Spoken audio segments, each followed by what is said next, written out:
ഇന്ന് ഞാൻ സംസാരിക്കാൻ പോകുന്ന വിഷയം എന്ന് പറയുന്നത് പ്രസവരക്ഷയെക്കുറിച്ചാണ്. ഇപ്പോൾ വളരെയധികം ഒരു കോൺട്രവേഴ്സി ആയിട്ട് നിൽക്കുന്ന ഒരു ടോപ്പിക്ക് കൂടിയാണ് അത്. കാര്യം പ്രസവരക്ഷ വേണോ വേണ്ടയോ എന്നൊക്കെയുള്ള ഞാൻ ഈ കഴിഞ്ഞ ദിവസം ഒരു യൂട്യൂബ് വീഡിയോ കണ്ടു. അത് പ്രസവരക്ഷയോ അത് ശിക്ഷയോ എന്നൊക്കെയുള്ളൊരു വീഡിയോ തന്നെ കാണുന്നുണ്ടായി. സോ എനിക്ക് തോന്നി ഇത് ആളുകളിലേക്ക് അതിൻ്റെ പ്രോപ്പറായിട്ടുള്ള കാര്യങ്ങൾ അറിയിക്കണമെന്ന് തോന്നി. നമ്മൾ പ്രസവരക്ഷ എന്ന് പറയുന്നത് ഓരോ സ്ത്രീയും ഡെലിവറി കഴിഞ്ഞിട്ട് അവർക്ക് ഉണ്ടാവുന്നതായ ഒരു ഡെലിവറിയുടെ പീരീഡിലുണ്ടായ ചേഞ്ചസ്, അവരുടെ ശാരീരികവും അതുപോലെ തന്നെ ഫിസിയോളജിക്കലായിട്ടൊക്കെ ഉണ്ടായ ചേഞ്ചസ് പഴയ പൂർവ്വസ്ഥിതിയിലേക്ക് കൊണ്ട് വരുന്നതിന് വേണ്ടിയിട്ടാണ് നമ്മൾ പ്രസവരക്ഷ എടുക്കുക. അപ്പോൾ ഇതിനകത്ത് പലപ്പോഴും പ്രശ്നങ്ങൾ വരിക എന്ന് പറയുന്നത് ഇതിനെക്കുറിച്ച് അല്ലെങ്കിൽ ശരീരത്തെക്കുറിച്ചോ അല്ലെങ്കിൽ മറ്റു കാര്യങ്ങളെക്കുറിച്ച് അറിയാത്ത ആളുകൾ ഇത് കൈകാര്യം ചെയ്ത് അനാവശ്യമായ മരുന്നുകൾ, നമ്മളിപ്പോൾ എന്ത് മരുന്നായാലും പ്രോപ്പറായിട്ട് അതിൻ്റെ അതോറിറ്റി പറയാത്ത രീതിയിൽ കഴിക്കുമ്പോഴാണ് അതിന് കോംപ്ലിക്കേഷൻ വരുന്നത്. അപ്പോൾ ഒരു ഉദാഹരണം ഞാൻ പറയാം. ഇപ്പോൾ ചില മരുന്നുകൾ, പണ്ടൊക്കെ പ്രസവം കഴിഞ്ഞാൽ പല രീതിയിൽ ആഹാര രൂപേണ മരുന്നുകൾ കൊടുക്കാറുണ്ട്. പൊടിമരുന്ന്, ഇടിമരുന്ന്, കുറുക്ക് മരുന്ന് എന്നൊക്കെ പറഞ്ഞ് ഒത്തിരി മരുന്നുകളുണ്ട്. അപ്പോൾ ഈ മരുന്നുകൾ എന്തിനാണ് കൊടുക്കുന്നതെന്ന് ചോദിച്ചാൽ ഇവരുടെ ദഹനം കറക്റ്റ് ചെയ്യാനാണ്. നോർമലി പ്രസവം കഴിഞ്ഞ് വരുന്ന സ്ത്രീകളിൽ ദഹനം വളരെയധികം കോംപ്രമൈസ്ഡ് ആയിരിക്കും. അപ്പോൾ ദഹിക്കാണ്ട് വരുമ്പോൾ എന്താ സംഭവിക്കുന്നത്? നമ്മുടെ ഒരു കൺസെപ്റ്റ് അല്ലെങ്കിൽ ദഹിച്ച് കഴിഞ്ഞ് മാത്രമേ വേണ്ട എല്ലാ ന്യൂട്രിയൻസും, മൈക്രോ ന്യൂട്രിയൻസ് ആവട്ടെ, കാൽഷ്യം ആവട്ടെ, ഇതെല്ലാം പ്രോപ്പർലി അബ്സോർബ്ഡ് ആവണമെങ്കിൽ നോർമലായിട്ടുള്ള ഒരു പ്രോപ്പറായൊരു ദഹന വ്യവസ്ഥ ഉണ്ടാവണം. അപ്പോൾ ദഹനം കോംപ്രമൈസ്ഡ് ആവുന്നതിനനുസരിച്ച് ഈ സ്ത്രീകൾക്ക് വേണ്ട ന്യൂട്രിയൻസ് കിട്ടാതെ വരികയും അതിനനുസരിച്ച് പല മാതിരിയുള്ള കോംപ്ലിക്കേഷൻസ് ഉണ്ടാവാനും സാധ്യതയുണ്ട്. അപ്പോൾ ആദ്യ ഘട്ടത്തിൽ നമ്മൾ കൊടുക്കുന്ന മരുന്നുകൾ ആയുർവേദത്തിൽ പ്രധാനിച്ചും ഗർഭാശയ ശോധകവും അതുപോലെ തന്നെ ദീപനപാചനം എന്ന് പറയുന്നത് ഡൈജഷനെ പ്രൊമോട്ട് ചെയ്യുന്നതായിട്ടുള്ള മരുന്നുകളാണ്. നേരത്തെ പറഞ്ഞ പല മരുന്നുകളും ഈ ഡൈജഷനെ പ്രൊമോട്ട് ചെയ്യുന്നതും അതുപോലെ തന്നെ ഗർഭാശയ ശോധകമായ മരുന്നുകളുമാണ്. അപ്പോൾ ഇത് എല്ലാ മരുന്നുകളും കൂടി പല തവണ പല ആളുകളുടെ അഭിപ്രായ പ്രകാരം ഇതെല്ലാം കൂടി കൊടുക്കുമ്പോൾ എന്താ സംഭവിക്കുക? ഇതിൻ്റെ ഒരു ഓവർഡോസായി മാറും. പൊടിമരുന്ന് കൊടുത്തു, കുറുക്ക് കൊടുത്തു, അത് ചെയ്തു ഇത് ചെയ്തു, പിന്നെ ആർക്കാണ്ടൊക്കെ കൊടുത്തതൊന്നും കൊടുത്തില്ല എന്ന് പറഞ്ഞ് അങ്ങനെയും കൂടെ കൊടുത്തിട്ടൊക്കെ ആയിരിക്കും നമ്മുടെ അടുത്ത് ഇവർ വരുമ്പോൾ പലപ്പോഴും ഇത് ഒരു കാർമിനേറ്റീവ് ആക്ഷൻ ആണെങ്കിൽ അത് ഓവറായി വന്ന് പലപ്പോഴും ഗ്യാസ്ട്രൈറ്റിസോ അല്ലെങ്കിൽ അബ്ഡോമിനൽ ഡിസ്കംഫർട്ടോ അല്ലെങ്കിൽ ഒരു ഡയേറിയ അല്ലെങ്കിൽ പൈൽസ് പോലെ ബുദ്ധിമുട്ട്, ബ്ലീഡിങ്, ഇങ്ങനെയുള്ള കോംപ്ലിക്കേഷൻസും ഒക്കെ ആയിട്ടായിരിക്കും വരിക. അപ്പോൾ പലപ്പോഴും അതൊരു ആയുർവേദ മരുന്ന് കഴിച്ചത് കൊണ്ടാണ് എന്നുള്ള രീതിയിൽ നമുക്ക് തോന്നും. അപ്പോൾ ഇത് കൃത്യമായിട്ട് മരുന്ന് കഴിക്കുന്നത് എങ്ങനെയെന്ന് ചോദിച്ചാൽ ആദ്യം അതൊരു നല്ലൊരു ഡോക്ടറെ കണ്ട് തന്നെ മരുന്ന് കഴിക്കണം. അതിൽ ആദ്യത്തെ ആശയം എന്ന് പറയുന്നത് ഗർഭാശയ ശോധനമാണ്. അതായത് പ്രസവം കഴിയുമ്പോൾ ഈ പ്ലസൻ്റ എല്ലാം പോയി കഴിയുമ്പോൾ ഗർഭാശയം നോർമലി അബ്ഡോമിനിൽ ഇരിക്കുന്ന ഒരു അവയവമായിട്ട് ഇരിക്കുകയാണിപ്പോൾ. അത് പിന്നീട് പതിയെ നോർമൽ സൈസിലേക്ക്, അതൊരു ഏകദേശം ഡെലിവറി കഴിയുമ്പോൾ തന്നെ യൂട്രസിൻ്റെ വലിപ്പം ഒരു കിലോയൊക്കെ ആവും. അതിനുശേഷം പതിയെ ഗ്രാജുവലി അതൊരു അബ്ഡോമിനലിൽ നിന്ന് മാറി താഴെ പെൽവിസിനകത്ത് ഏറ്റവും നോർമൽ സൈസിലോട്ട് എടുക്കുന്ന സമയം എന്ന് പറഞ്ഞാൽ ഏകദേശം 6 ആഴ്ചയാണ്. ഈ പീരീഡിനെയാണ് ഈ നോർമൽ പർപ്യൂരിയം എന്ന് പറയുന്നത്. അപ്പോൾ ഈ പീരീഡാണ് ശരിക്കും പറഞ്ഞാൽ നമ്മൾ പ്രസവരക്ഷയൊക്കെ പ്രധാനമായിട്ടും കൊടുക്കുന്ന ഈ പീരീഡാണ്. ഈ ആദ്യത്തെ 6 ആഴ്ച സമയമാണ്. അപ്പോൾ ഈ സമയത്ത് നമ്മൾ യൂട്രസിൻ്റെ ഒരു ഇൻവല്യൂഷൻ എന്ന് പറയും, യൂട്രസ് പ്രോപ്പർ സ്ഥാനത്തിലേക്ക് മാറി വരുന്ന സമയത്ത് നേരത്തെ ഉണ്ടായിരുന്ന പല എൻഡോമെട്രിയം, അതായത് യൂട്രസിനകത്തെ ഭിത്തിയൊക്കെ പഴയ അവസ്ഥയിലേക്ക് മാറുന്ന സമയത്ത് കുറച്ച് ഡിസ്ചാർജുകൾ, ബ്ലഡി ഡിസ്ചാർജുകളുണ്ട്. അതിനെ ലോക്കിയ എന്നാണ് പറയുക. അത് ആദ്യം വളരെ ഡാർക്ക് റെഡിൽ നിന്നും പിന്നെ പതിയെ അത് കുറഞ്ഞ് വളരെ ഒരു പിങ്കിഷ് കളറും പിന്നെ ഒരു യെല്ലോ വൈറ്റ് ഒക്കെ ആയി പിന്നെ ഏകദേശം 6 ആഴ്ച കൊണ്ട് അത് പരിപൂർണമായിട്ട് ഇല്ലാണ്ടാവുകയൊക്കെ ചെയ്യുന്നത്. അങ്ങനെ ഗർഭാശയം പൂർവ്വസ്ഥിതിയിലേക്ക് കൊണ്ടുവരാൻ വേണ്ടി, ഗർഭാശയത്തിൻ്റെ അകത്തെ ഭിത്തിയെല്ലാം പ്രോപ്പർ ആകാൻ വേണ്ടിയാണ് നമ്മൾ ഗർഭാശയ ശോധകവും അതുപോലെ തന്നെ എന്ത് മരുന്നായാലും ഭക്ഷണമായാലും അത് പ്രോപ്പർ ആകാൻ വേണ്ടി ദഹനത്തെയും കറക്റ്റ് ചെയ്യുന്ന മരുന്നുകൾ നമ്മൾ ആദ്യം കൊടുക്കും. ഇതെപ്പോഴും പല മരുന്നുകൾ കൊടുത്ത് ഓവർ ഡോസ് ആവാതിരിക്കാൻ പ്രത്യേകം ശ്രദ്ധിക്കണം. അതുപോലെ തന്നെ നമ്മൾ പ്രസവരക്ഷയിൽ ഏറ്റവും കൂടുതൽ ആളുകളുടെ ഒരു സംശയം, അല്ലെങ്കിൽ ആളുകൾ പറയുന്ന ഡെലിവറി കഴിഞ്ഞു അല്ലെ സിസേറിയൻ കഴിഞ്ഞു, ഇനി നടുവേദന, ഇപ്പോൾ ഭാവിയിൽ നടുവേദന, അങ്ങനെ ഒരു ഭയം. ഈ പ്രസവരക്ഷ എന്ന് പറഞ്ഞാൽ നടുവേദന വരാണ്ടിരിക്കാൻ വേണ്ടി മാത്രമാണോ എന്നുള്ളത് ഒരു ക്വസ്റ്റ്യനാണ്. പക്ഷേ നടുവേദന ഒരു വലിയൊരു ഇമ്പോർട്ടൻ്റ് ആയ പ്രശ്നം തന്നെയാണ്. കാരണം അതായത് നമ്മൾ പ്രത്യേകിച്ച് ഒരു 6 മാസം എക്സ്ക്ലൂസീവ് ബ്രസ്റ്റ് ഫീഡിൻ്റെ പീരീഡാണ്. അതായത് കുഞ്ഞുങ്ങൾക്ക് മുലപ്പാൽ മാത്രം കൊടുക്കുന്ന സമയമാണ്. അപ്പോൾ ഈ സമയത്ത് ശരിക്കും പറഞ്ഞാൽ നമ്മുടെ ഈ പെൽവിസ് അല്ലെങ്കിൽ ലംബാർ ലോ ബാക്കിൽ നിന്നാണ് ഏറ്റവും കൂടുതൽ കാൽഷ്യം അബ്സോർപ്ഷൻ നടക്കുന്നത്. അപ്പോൾ ആ സമയത്തും അതുപോലെ തന്നെ ഇവരുടെ ആ ഒരു നോർമൽ പ്രഗ്നൻസിയുടെ സമയത്തെ ആ ഒരു അബ്ഡോമൻ വെയിറ്റ് ഒക്കെ കൊണ്ട് തന്നെ ഒരു ചെറിയ ഡിസ്ക് പ്രൊലാപ്സിനും ഒക്കെ ചാൻസ് ഉണ്ട്. അതുപോലെ പോസ്റ്റർ സ്പൈനിന് ചെറിയ വളവുണ്ടാവാനും ഒക്കെ ഒരു സാധ്യതയുണ്ട്. അപ്പോൾ ഈ സമയത്തുള്ള മസിൽ സ്പാസും ഒക്കെയും അതുപോലെ തന്നെ നമ്മൾ ഫുള്ളി അബ്ഡോമനിൽ നിന്ന് യൂട്രസ് പതിയെ കുട്ടി മാറി പതിയെ യൂട്രസ് അബ്ഡോമനിൽ നിന്ന് താഴെ പെൽവിസിലേക്ക് വരുമ്പോൾ ഒരു ക്യാവിറ്റി ക്രിയേറ്റ് ചെയ്യാണ്. നമുക്കറിയാം എന്തൊരു ക്യാവിറ്റി വന്നാലും ഒരു ഫ്രീസ് വാക്വത്തിലേക്ക് എയർ വരും. അപ്പോൾ ആ ഒരു വായു കോപം ഇതൊക്കെ കൊണ്ട് ശരിക്കും പറഞ്ഞാൽ നടുവേദന ഒരു പ്രധാന പ്രശ്നമായി വരാൻ സാധ്യതയുള്ളതാണ്. അപ്പോൾ ഇത് കറക്റ്റ് ചെയ്യാൻ വേണ്ടിയിട്ടാണ് നമ്മൾ മസിൽ സ്പാസം എല്ലാം മാറാൻ വേണ്ടി നമ്മൾ അഭ്യംഗം അല്ലെങ്കിൽ ഓയിൽ മസാജ് ചെയ്യുന്നതും അതുപോലെ തന്നെ ചൂടുവെള്ളത്തിൽ പ്രത്യേകിച്ച് നമ്മൾ ഈ നാൽപ്പാമര വിട്ട വെള്ളം അല്ലെങ്കിൽ വാദശമനമായ മരുന്നുകൾ പല മാതിരിയുള്ള ഇലകളുണ്ട്. നമ്മുടെ പുളിയില, നമ്മൾ പല മാതിരിയുള്ള ഇലകളുണ്ട്. പുളിയില, ആവണക്കില പോലെയുള്ള ഇലകളെല്ലാം ഇട്ട് തലേ ദിവസം നമ്മൾ വേവിച്ച് വെച്ച വെള്ളം, അതാണ് വേദുകുളി എന്ന് പറയുന്നത്. ഇതൊക്കെ ശരിക്കും ആ സ്ഥലത്തെ മസിലിൻ്റെ സ്പാസം കുറയാനും അതുപോലെ തന്നെ ഒരു വായു ശമനത്തിനും ഒക്കെ വേണ്ടിയിട്ടാണ്. പക്ഷേ ഇത് ചില സ്ഥലങ്ങളിൽ ഭയങ്കര ചൂടായിട്ട് എടുത്ത് വെള്ളം ഒഴിക്കുന്നത് ഇതൊന്നും നമ്മൾ അഡ്വൈസബിൾ അല്ല. ശരിക്കും ചെറിയ ഇളം ചൂടായിട്ട് തിളപ്പിച്ച ആറിയ വെള്ളം ചെറിയ ചൂടോടുകൂടി മാത്രമാണ് നമ്മൾ അഡ്വൈസ് ചെയ്യുക. അതുപോലെ തന്നെ നമ്മളൊരു അബ്ഡോമിനൽ ബാൻഡേജ് നമ്മൾ കൊടുക്കാറുണ്ട്.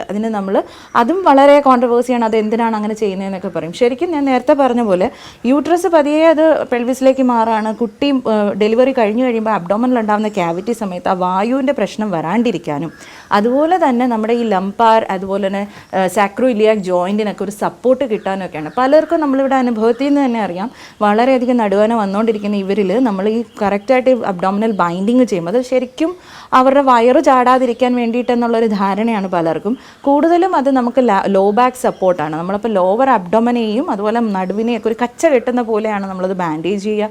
ബാൻഡേജ് ചെയ്യുമ്പോഴും നമ്മൾ പല കാര്യങ്ങൾ അവർക്ക് പറഞ്ഞു കൊടുക്കാറുണ്ട്. ഭക്ഷണം കഴിച്ചിട്ട് ദഹിക്കാനുള്ളൊരു ടൈം കൊടുക്കണമെന്നും ഒക്കെയുള്ള പറഞ്ഞാണ് നമ്മൾ കൃത്യമായിട്ട് അതിനെ ബാൻഡേജ് ചെയ്യുകയൊക്കെ ചെയ്യാം. അതുപോലെ നമ്മൾ കഴിക്കുന്ന ആഹാരം അത് പലപ്പോഴും ഇത് കൊടുത്തില്ല അത് കൊടുത്തില്ല എന്ന് പറഞ്ഞ് തുടരെ ഭക്ഷണം കൊടുത്തുകൊണ്ടിരിക്കുക.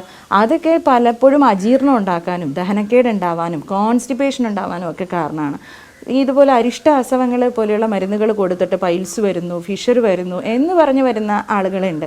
അതൊക്കെ ഈ പറഞ്ഞ പോലെയുള്ള പ്രശ്നങ്ങളാണ്. കൃത്യസമയത്ത് അല്ലാതെ മരുന്ന് കൊടുക്കുക. ഗർഭാശയ ശോധവും കാർബണേറ്റീവ് അല്ലെങ്കിൽ ദീപനമായിട്ടുള്ള മരുന്നായിട്ട് നമ്മൾ അരിഷ്ടം കൊടുക്കും. അതേസമയം അപ്പുറത്ത് ചുക്ക് ഇട്ട് വെള്ളം കുടിക്കും, അപ്പുറത്ത് ചുക്കും പൊടിമരുന്ന് കഴിക്കും. ഇതെല്ലാം കൂടി ഒരുമിച്ച് വരുമ്പോൾ ഇവരിൽ ഈ ഗ്യാസ്ട്രൈറ്റിസ് വരുന്നതാണ് ഭാവിയിൽ ഫിഷർ ഓഫീസ് അല്ലെങ്കിൽ ഈ പറഞ്ഞ പോലെ പൈൽസും ഒക്കെ ആയിട്ട് മാറുക. ഇപ്പോൾ കോൺസ്റ്റിപ്പേഷൻ വരാതിരിക്കാൻ ധാരാളം വെള്ളം കുടിക്കുക, നല്ലപോലെ പച്ചക്കറികൾ കഴിക്കുക, ഇതൊക്കെയാണ് പ്രസവരക്ഷയിൽ ഏറ്റവും പ്രധാനമായിട്ട് വരിക. അതുപോലെ ഇലക്കിഴി പോലെയുള്ള കിഴികളൊക്കെ നമ്മൾ പതിയെ ലോ ബാക്കിൽ കൊടുക്കാറുണ്ട്. അതൊക്കെ അവർക്ക് മസിൽ പെയിൻ വരാതിരിക്കാനാണ്. ഞാനിവിടെ നമ്മുടെ ഹോസ്പിറ്റലിൽ കൂടുതലായിട്ടും പേഷ്യൻസിനെ അഡ്മിറ്റ് ചെയ്ത് തന്നെയാണ് ചെയ്യാറ്. ഇതിന് കാരണം എന്ന് പറയുന്നത് ഒരു പ്രസവം കഴിഞ്ഞാൽ ഒരു കൂട്ടം ആളുകളാണ് ഈ പ്രസവിച്ച അമ്മേനെ കാണാനായിട്ട് വരിക. അപ്പോൾ തൊട്ടൊരു ചോദ്യം തുടങ്ങും, എന്ന് കുട്ടിക്ക് പാലില്ലേ? ഇത്തരം ചോദ്യങ്ങൾ ഈ കുട്ടിയിൽ ഉണ്ടാക്കുന്ന ഒരു മെൻ്റൽ സ്ട്രെസ് ഉണ്ട്. ശരിക്കും പറഞ്ഞാൽ നമ്മുടെ ശരീരത്തിൽ ഒരു ഹാപ്പി ഹോർമോണിൻ്റെ പ്രസൻസിലാണ് ശരിക്കും ഈ പാലിൻ്റെ സന്യത്തിൻ്റെ ഉൽപ്പാദനം തന്നെ നടക്കുക. അപ്പോൾ ഈ സ്ട്രെസ്സും അതുപോലെ തന്നെ രാത്രി കുഞ്ഞിനെ ഹാൻഡിൽ ചെയ്യുന്നതിലുണ്ടാകുന്ന കുറേ കൺഫ്യൂഷൻസും പറ്റും കൊണ്ട് രാത്രി ഉറക്കമില്ലായ്മ, ഇങ്ങനെ പല കാരണങ്ങൾ കൊണ്ട് ഈ കുട്ടിക്ക് പാല് കുറയാൻ സാധ്യതയുണ്ട്. അപ്പോൾ ഈ സമയങ്ങളിൽ നമ്മൾ കൊടുക്കുന്ന അസിസ്റ്റൻസും അതുപോലെ തന്നെ അവർക്ക് കൊടുക്കുന്ന മെൻ്റലി സമാധാനപരമായ നമ്മൾ ശിരോ അഭ്യംഗത്തിനൊക്കെ വലിയ റോളാണ്. ശിരോ അഭ്യംഗം പോലെയുള്ള ട്രീറ്റ്മെൻറ്റുകൾ നമ്മൾ കൊടുക്കുമ്പം ഇവർക്ക് വളരെ റിലാക്സേഷൻ കിട്ടുകയും അവർക്ക് സ്തന്യജനകമാകാനും ഒക്കെ പാല് കുറയുന്നൊരു അന്തരീക്ഷം വരാതിരിക്കാൻ സഹായിക്കാറുണ്ട്. അതുപോലെ നമ്മൾ പിന്നീട് അവർക്ക് മുന്നോട്ട് പോകുന്ന സമയങ്ങളിൽ മർമ്മരക്ഷയായിട്ടുള്ള രീതിയിലുള്ള മരുന്നുകൾ, അതുപോലെ ഉള്ളിലേക്ക് കഴിക്കാനാണെങ്കിൽ ലേഹ്യമൊക്കെ കൊടുക്കുമ്പോൾ ഇന്നത്തെ കാലത്ത് ലേഹ്യം കഴിക്കുന്നത് എന്തിനാണ് എന്നൊക്കെയുള്ള, അല്ലെങ്കിൽ വണ്ണം വയ്ക്കും എന്നൊക്കെ തോന്നാറുണ്ട്. ആ ഒരു സമയത്ത് കഴിച്ചത് ഇനി ജീവിതാവസാനം വരെ വണ്ണം വയ്ക്കുമോ എന്നൊക്കെ. പ്രോപ്പറായ ദഹനം അസസ് ചെയ്തൊരു ഡോക്ടർ തരുന്ന മരുന്നുകൾ അത് ശരിക്കും പറഞ്ഞാൽ ആ ഒരു പെൽവിക് ഓർഗൻസ് യൂട്രൈൻ മസിൽസിനെയൊക്കെ പ്രോപ്പറായിട്ട് സ്ട്രെങ്തൻ ചെയ്യാനും ഭാവിയിൽ പ്രൊലാപ്സ് പ്രൊലാപ്സ് പോലുള്ള യുട്രൈൻ പ്രൊലാപ്സോ മറ്റു കാര്യങ്ങളോ വരാതിരിക്കാനും ഒക്കെ വേണ്ടിയിട്ടാണ് ഈ മരുന്നുകൾ നമ്മൾ പ്രൊവൈഡ് ചെയ്യുക. അത് കൃത്യമായി കഴിക്കുന്ന ആളുകൾക്ക്, അത് കറക്റ്റായി കഴിക്കുന്ന ആളുകൾക്ക് വളരെ സ്ട്രെങ്തൻഡ് ആയിട്ടുള്ള യുട്രൈൻ മസിൽസ് ഫോം ചെയ്യാനാണ് സഹായിക്കുക. അത് പ്രോപ്പറായിട്ട് അല്ലാതെ കഴിക്കുമ്പോൾ മാത്രമാണ് അജീർണമായിട്ടാണ് ദുർമേധസ് ഉണ്ടാവുകയും ഫാറ്റ് ഒക്കെ ഉണ്ടാവാനായിട്ടൊക്കെ സാധ്യതയുള്ളൂ. അതുപോലെ കുഞ്ഞിനെ കൈകാര്യം ചെയ്യുമ്പോഴും വളരെ ഭയങ്കര റൂഡായിട്ടുള്ള ഹാൻഡ്ലിങ് ചെയ്യാറുണ്ട്. ഭയങ്കര പിടിച്ച് മസാജ് ചെയ്ത് എക്സസൈസ് അതിൻ്റെ ഒന്നും ആവശ്യമില്ല. അവരെ ആദ്യത്തെ ഒരാഴ്ച ശരിക്കും പറഞ്ഞാൽ തുടച്ചെടുക്കുക മാത്രമാണ് ചെയ്യുക. അവർക്ക് നോർമലി അവരുടെ ദേഹത്ത് തന്നെ ഒരു നോർമലായ ഒരു കവറിങ് ഉണ്ട്. അത് ആദ്യമേ നമ്മൾ സോപ്പ് തേച്ച് അവരെ ഡ്രൈ സ്കിൻ ആക്കുമ്പോഴാണ് അതിനുശേഷം അതിൻ്റെ മീതെ നമ്മൾ ക്രീം ലോഷനൊക്കെ തേച്ച് കൊടുക്കുന്നൊരു പതിവുണ്ട്. ഇതിൻ്റെ ഒന്നും ആവശ്യമില്ല. നോർമലി വളരെ ഒരു ഡ്രൈ അല്ലാത്ത സ്കിന്നോട് കൂടി തന്നെയാണ് കുട്ടി ജനിച്ചു വരിക. പിന്നെ ഒരാഴ്ചയൊക്കെ കഴിയുമ്പോൾ പതിയെ നമ്മൾ കുളിപ്പിച്ച് തുടങ്ങുമ്പോൾ മൈൽഡായുള്ള ഓയിൽ മസാജ് അല്ലെങ്കിൽ ഓയിൽ അഭ്യംഗം ഒരു ലവ് മസാജ് അല്ലെങ്കിൽ ഒരു സോഫ്റ്റ് മസാജ് മാത്രം കൊടുത്ത് കുളിപ്പിച്ചെടുക്കുകയാണ് ചെയ്യുക. നാൽപ്പാമരം പോലെയുള്ള നാൽപ്പാമരമൊക്കെ ഇട്ട് തിളപ്പിച്ച വെള്ളം ഇട്ടാണ് കുട്ടിയെ കുളിപ്പിക്കുക. അതുപോലെ രാസനാദിപ്പൊടിയൊക്കെ ഇട്ടിട്ട് വലിയ രീതിയിൽ തിരുമുന്ന പരിപാടിയൊക്കെ കാണാറുണ്ട്. അതൊക്കെ ശരിക്കും അൺഹെൽത്തിയും അത് അൺസയൻറ്റിഫിക്കുമാണ്. വളരെ നേർപ്പിച്ച പൊടി കുട്ടിയുടെ ബ്രഗ്മ എന്ന് ഉറച്ചിട്ട് പോലും ഉണ്ടാവാത്ത സമയം അബ്സോർപ്ഷൻ ഉള്ള പീരീഡാണ് സ്കിന്നി ത്രൂ ആയിട്ട്. അപ്പോൾ ആ സമയങ്ങളിലൊക്കെ നമ്മൾ അനാവശ്യമായ ഇത്തരം പ്രാക്ടീസുകൾ ഒഴിവാക്കുക എന്നുള്ളതാണ് ഏറ്റവും കൂടുതൽ പ്രധാനമായിട്ട് നമ്മൾ പറയുന്ന കാര്യങ്ങൾ. അതുപോലെ തന്നെ ഇവരുടെ പോസ്ചർ കറക്ഷൻ വളരെ ഇമ്പോർട്ടൻ്റ് ആണ്. കാര്യം പലപ്പോഴും സ്ത്രീകൾ കൂടുതലും ഡെലിവറി കഴിഞ്ഞ് പാലും എടുക്കാനൊക്കെ ഇരിക്കുമ്പോൾ നമ്മളവരോട് പ്രത്യേകം അവരോട് പറഞ്ഞു കൊടുക്കുന്ന കാര്യങ്ങളുണ്ട്. അവർ ഒന്ന് ഈ കിടക്കുകയാണെങ്കിൽ കാലുമേ കാല് വെച്ച് കിടക്കാണ്ടിരിക്കുക. അത് കൂടുതലായിട്ട് അവർക്ക് ലോ ബാക്ക് പെയിൻ ഉണ്ടാവാൻ സാധ്യതയുണ്ട്. അതുപോലെ തന്നെ നമ്മൾ പാല് കൊടുക്കാനായിട്ടൊക്കെ ആണെങ്കിൽ പ്രോപ്പറായിട്ട് ഒരു 90 ഡിഗ്രി പോസ്റ്റർ നട്ടൽ വളയാണ്ട് രീതിയിൽ ഇരുന്ന് പാല് കൊടുക്കാനൊക്കെ പറയാറുണ്ട്. അതിനൊരു പ്രോപ്പർ ലാക്ടേഷണൽ ട്രെയിനിങ് തന്നെ നമ്മൾ പ്രൊവൈഡ് ചെയ്യും. അതുപോലെ കുഞ്ഞുങ്ങളെ സംബന്ധിച്ചിടത്തോളം കുഞ്ഞുങ്ങൾക്ക് പാല് കൊടുക്കുന്ന ഒരു 2 മണിക്കൂർ ഇടവിട്ട് കൃത്യമായി കുഞ്ഞുങ്ങൾക്ക് പാല് കൊടുക്കുകയും അതുപോലെ കുട്ടികളെ പ്രോപ്പറായിട്ട് അതിൻ്റെ ഗ്യാസ് ബർഫ് ചെയ്ത് തട്ടിക്കളയേണ്ട കാര്യം വളരെ ഇമ്പോർട്ടൻ്റ് ആണ്. ഈ ഗ്യാസ് തട്ടാതെയൊക്കെ പോകുമ്പോൾ അങ്ങനെയാണ് അവർക്ക് അബ്ഡോമിനൽ ഡിസ്കംഫർട്ട് പോലെയുള്ള ബുദ്ധിമുട്ടുകൾ വരിക. അതുപോലെ മുലപ്പാൽ അമ്മമാർ കഴിക്കുന്ന ഭക്ഷണത്തിലൂടെ അത് മുലപ്പാലിനെ സ്വാധീനിക്കുകയും പലപ്പോഴും കുട്ടികൾ ഈ ഒത്തിരി എരിവ് പുളിയൊക്കെയുള്ള ആഹാരങ്ങൾ കൂടുതലായിട്ട് കഴിക്കുമ്പോൾ ആ തീക്ഷ്ണമായ ഭക്ഷണം മുലപ്പാലിനെ സ്വാധീനിക്കും. അത് കുഞ്ഞിലെത്തുമ്പോൾ കുഞ്ഞിന് വയറ് പെട്ടെന്ന് അധികരിച്ച് മോഷൻ പോവുകയും അല്ലെങ്കിൽ കുഞ്ഞിൻ്റെ ദേഹത്ത് ചുവപ്പ് പാട് അങ്ങനെയുള്ള പല കാര്യങ്ങളും സംഭവിക്കാറുണ്ട്. ഇതൊക്കെ ഈ ആഹാരമായാലും ആ സമയത്ത് നമ്മൾ ആയുർവേദത്തിൽ പറയാം ഒരു വീഴാറായ ഒരു വീടിനെ എങ്ങനെ സംരക്ഷിക്കും അതുപോലെ നമ്മൾ ഇവരെ സംരക്ഷിക്കണമെന്നാണ്.